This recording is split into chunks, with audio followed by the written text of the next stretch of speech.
April 2nd, that's going to be reciprocal tariffs, and I'm happy to talk about that. But let's try to keep those two different. Okay, understood. But you say he's not going to take his foot off the gas. Does that mean these are permanent tariffs? Mr. Secretary, can you provide clarity, yes or no?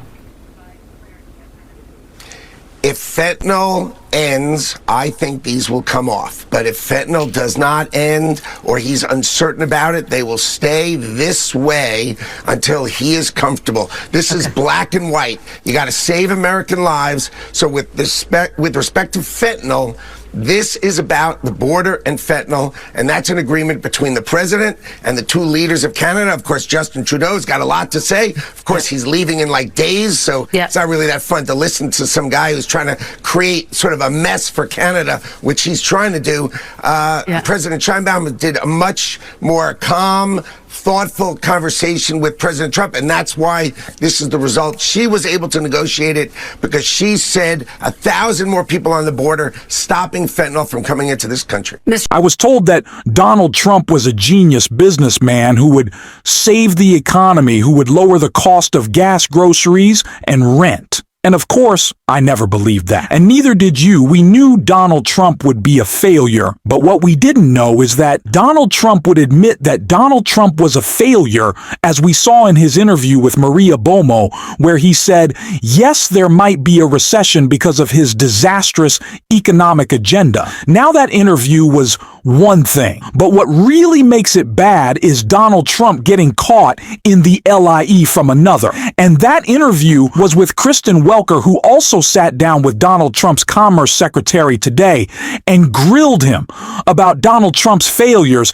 and we are going to get into all of that. But before we do, if I could quickly ask you to leave a like on this video, and if you haven't already and you enjoy our channel, to hit that subscribe button. It goes a long way. And it really does mean a lot to me. Now I want to check out both of these interviews, both with Howard Lutnick and Donald Trump. But first, let's get into the Lutnick one right here. No, I think that those reactions, the changes to USMCA and beyond, they start on April 2nd. So on April 2nd, we are going to revisit again the fentanyl issues, and we are going to revisit again the general trade issues of reciprocality. Remember, Canada is supposed to have a free trade agreement with us. 250% on dairy products. It's outrageous, and you know the president's going to respond to it, but he's agreed not to respond until April 2nd. Okay, so no tariffs this week in that regard. We'll wait till April 2nd to see those as it relates to dairy and lumber. The CEOs of Target and Best Buy this week warned that they will have to increase prices as a result of tariffs. Do you acknowledge that prices will go up for consumers because of these tariffs? I think it's important for people to realize that we run $2 trillion deficits, and Donald Trump is going to try to balance the budget of the United States of America. And when you balance the budget of the United States of America, you drive interest rates down 150 basis points, 1.5%. You're going to have mortgages come smashing down. The cost of your home will come smashing down. We're going to drill, baby, drill, and drive down the price of energy. That's coming down. So these two massive moves are going to happen. And you know who's going to pay for that? Tariffs and outside countries who just leech off of us, lean on us, earn money off of us. They've got to start to pay. President Trump wants the American people to start to understand the External Revenue Service should start to pay. Yes, some products that are made foreign might be more expensive, but American products will get cheaper, and that's the point. Buy American, made by great Americans. We're going to bring manufacturing back. That's where we're going. That's where this president is going. Bring it back. So will there be distortions? Of course. Foreign goods may get a little more expensive, but American goods are going to get cheaper, and you're going to be helping Americans by buying American. All right, you take me right to my next question. I want to play you something that President Trump said to me back in December. Take a listen. I went on groceries. It's a very simple word, groceries. Like almost, who uses the word? I started using the word, the groceries. When you buy apples, when you buy bacon, when you buy eggs, they would double and triple the price over a short period of time. And I won an election based on that. We're going to bring those prices way down. Mr. Secretary, can you be specific? When exactly can Americans expect to see those prices come way down?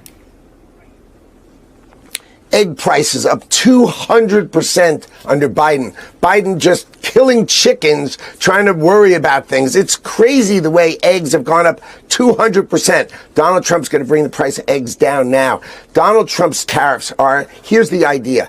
All these other countries, like India, for instance, when Modi was in town, right? 1.4 billion people, and they won't buy a bushel of our corn. Europe, always blocking our farmers. As our farmers can sell more and more overseas, you're going to see the price of food in America come down. It's a volume thing. Well, I think the deal starts... The deal starts April 2nd. The deal starts April 2nd of reciprocal tariffs. The president's going to negotiate country by country. He's going to drive down other countries' barriers, unleashing our farmers, our ranchers, and our fishermen. They're going to explode in value, and the prices of American produce, row crops, produce, and fish are going to come down because our American industries are going to win around the world because finally, Donald Trump is behind them, protecting them. He's got their back, and he's going to make them winners. And that all of America is going to be winners because these prices are coming down, and the process starts April 2nd. All right, Mr. Secretary, consumer sentiment is dropping. Inflation has ticked up. Major banks like J.P. Morgan and Goldman Sachs now say a recession in the next 12 months is becoming more likely. Should Americans brace for a recession? Absolutely not. Anybody who bets against Donald Trump, it's like the same people who thought Donald Trump wasn't a winner a year ago. Donald Trump is a winner. He's going to win for the American people. That's just the way it's going to be. There's going to be no recession in America. What there's going to be is global tariffs are going to come down because President Trump has said, you want to charge us 100%? We're going to charge you 100%. And you know what they say? They say, no, don't charge us 100%. We'll bring ours down. We'll unleash America out to the world, grow our economy in a way we've never grown before. You are going to see over the next 2 years the greatest set of growth coming from America as Americans. You saw it, 1.3 trillion of new investment coming in America. Think of all those jobs. And remember, each trillion of investment in America is 1% of growth GDP. So Donald Trump is bringing growth to America. I would never bet on recession. No chance. All the Trump cabinet members who are laying it on a little too thick, to put it nicely, Howard Lutnick might be the most shameless. And his defense that there will be no recession, that, of course, the Trump economy is booming and it's Biden who's responsible for everything, even though the Trump economy has failing and it was the Biden economy that was booming. And we can just see that in the most basic economic predictors, which, by the way, they want to change because things are going so poorly. But this is what I'm talking about. We saw that Kristen Welker Trump interview from a few months ago that she brought back up showing that. Yet Donald Trump was talking about groceries then. And then he admitted that he wouldn't be able to solve any of the problems. And now, not only has he not solved them, but he has made them worse. And of course, Donald Trump admitted to that even further in a clip right here. And I want to ask you about Ukraine and the blow up the other day with Zelensky. Let me stay on the economy for a moment because there are rising worries about a slowdown. You've got the Atlanta Federal Reserve saying we're going to have a contraction in the first quarter. Look, I know that you inherited a mess and you said that the other night. I've only been here, but are you expecting a recession this year? I hate to predict things like that. There is a period of transition because what we're doing is very big. We're bringing wealth back to America. That's a big thing. And there are always periods of, it takes a little time. It takes a little time. But I think it should be great for us. I mean, I think it should be great.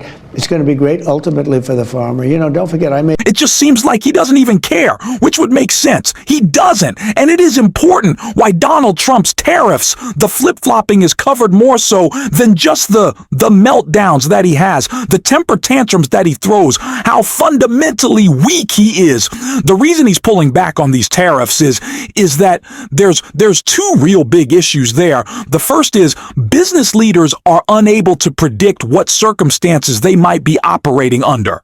Are there going to be 25% tariffs? Are there not? Makes it very difficult to do business, right? That's why we see people hoarding cash. That's why there is a downturn in the market. That's why we saw the biggest job losses. The most people let go from their jobs since the last two recessions. People can't predict things. So one, that's a big economic issue. The second is if Donald Trump can just go back and forth and back and forth and back and forth on these tariffs without needing any national security ER to justify them. Because that's usually why tariffs are put in place. Sure, it is an economic tool, but it's to exercise the influence over, foreign adversaries. Usually, if Donald Trump can just do this without the approval of Congress, he's putting more power in the executive branch. He's putting more power in the Oval Office. He can bypass Congress for whatever he wants. If it's just some economic issue, I guess, is the point that he's trying to make. And that as well is incredibly dangerous. It's really scary that is what Donald Trump is clearly trying to do here with the tariffs more so than just acting like an idiot. And if you want to talk about acting like an idiot, we can check out more of this interview with Howard Lutnick. All right, Mr. Secretary, consumer sentiment is dropping. Inflation has ticked up. Major banks like J.P. Morgan and Goldman Sachs now say a recession in the next 12 months is becoming more likely. Should Americans brace for a recession? Absolutely not. Anybody who bets against Donald Trump, it's like the same people who thought Donald Trump wasn't a winner a year ago. Donald Trump is a winner. He's going to win for the American people. That's just the way it's going to be. There's going to be no recession in America. What there's going to be is global tariffs are going to come down because President Trump has said, you want to charge us 100%? We're going to charge you 100%. And you know what they say? They say, no, don't charge us 100%. We'll bring ours down. We'll unleash America out to the world, grow our economy in a way we've never grown before. You are going to see over the next 2 years the greatest set of growth coming from America as Americans. You saw it, 1.3 trillion of new investment coming in America. Think of all those jobs. And remember, each trillion of investment in America is 1% of growth GDP. So Donald Trump is bringing growth to America. I would never bet on recession. No chance. All right. That's about as definitive that you can be. No recession in America. You heard it here first. Let me ask you about this meeting you attended at the White House this week where Elon Musk and a group of cabinet members clashed reportedly over the approach that Elon Musk is taking to slashing government. Can you tell me, Mr. Secretary, what was the president's message to you and other secretaries at the conclusion of that meeting? Was it that you are in charge, other secretaries are in charge of making that final decision about who and what will be cut and not Elon Musk?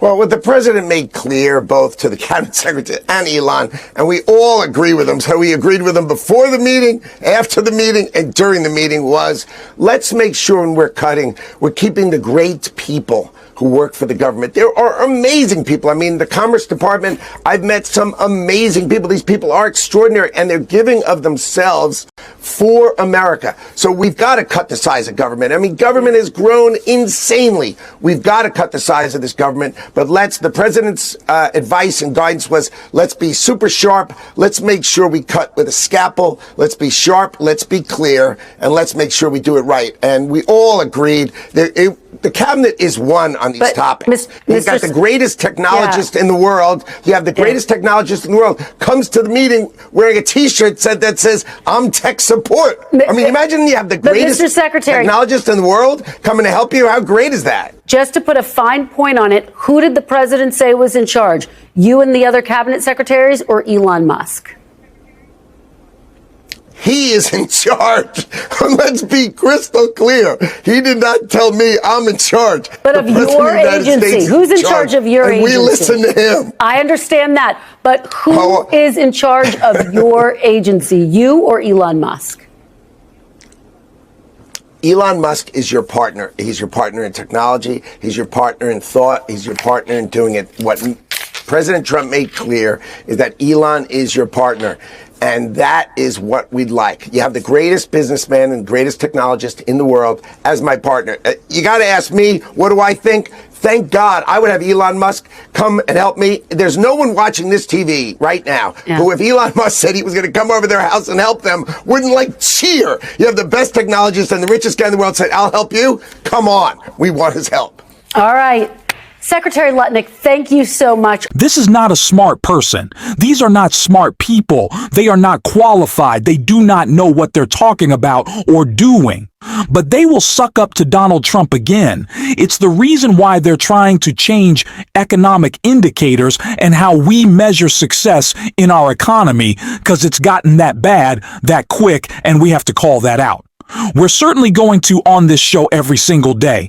If you want to support that, as always, you can hit that subscribe button, leave a like this video, and if you stuck around at the end, drop a blue heart in the comments.